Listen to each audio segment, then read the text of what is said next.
সাহিত্যের ছোঁয়ায় রঙিন হলো ডিজিটাল পর্দা। সাহিত্যের ছোঁয়ায় রঙিন হলো ডিজিটাল পর্দা। গত 15ই ফেব্রুয়ারি কলকাতার ঐতিহাসিক রাধা স্টুডিওতে অনুষ্ঠিত হলো কুট্টুস ওটিটি প্ল্যাটফর্মের এক বিশেষ চলচ্চিত্র প্রদর্শনী।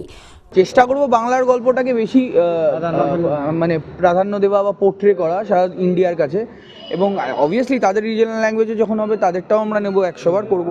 খুবই ভালো লাগলো। অবশ্যই মানে সবসময় বলছি যে কুট্টুস ডেফিনেটলি এটা তো একটা অ্যাপ, আমরা মোবাইলেই দেখবো বা বাড়িতে স্মার্ট টিভিতে দেখবো, সেটা আজকে বড় পর্দায় দেখলাম, খুবই ভালো লাগলো। এবং সত্যি কথা বলতে কি কোনো অংশে সিনেমার থেকে কোনো অংশে ফারাক নেই কিছু, মানে মনে হলো সত্যি সিনেমাই দেখলাম।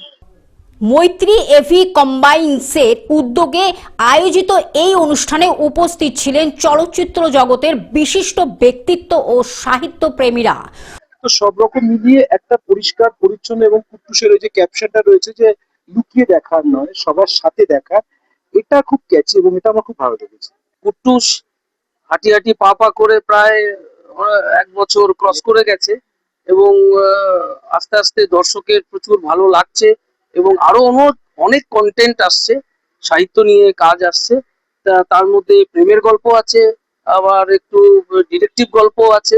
মানুষের ভালো লাগা, বিশেষ করে গল্প ভালো লাগা, সেটা কুট্টুস আরো অনেক গল্প নিয়ে আপনাদের সামনে হাজির করছে। প্রদর্শিত হয় 3টি সাহিত্য ভিত্তিক চলচ্চিত্র। দেখুন, আমরা বিশ্বাস করি যে স্কুলে যেটা ওরা শেখে মানে সবটাই is a part of education and learning. শুধু যে বই পড়েই বাচ্চারা শেখে তা নয়, যা কিছু ওরা করে সেই সবটার মধ্যে দিয়েই কিন্তু ওদের একটা হোলিস্টিক ডেভেলপমেন্ট হয়।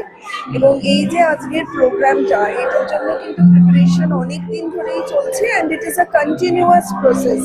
টিচাররা যতটা এর মধ্যে ইনভলভড, বাচ্চারাও ততটাই ইনভলভড।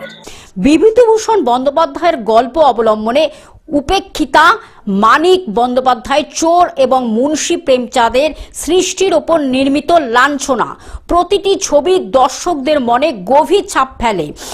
এবার যদি বলি যে এখানে এই প্ল্যাটফর্মে কাজ করে কেমন লাগলো, আমার পার্সোনালি ভীষণ ভালো লেগেছে। তার কারণ হচ্ছে এই ধরনের কাজ কিন্তু এখন খুব একটা হয় না।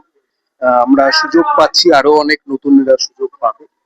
আর একদম পুরো সাহিত্য বেস গল্প, আর এদের একটা সুন্দর ট্যাগলাইন আছে, লুকিয়ে দেখার নয়, যেটা আমাদের সো কল্ড এখন যে কোনো ওটিটি বা যাই দেখি আমাদের একটু হলেও আড়ালে যেতে হয় কিছু সময়।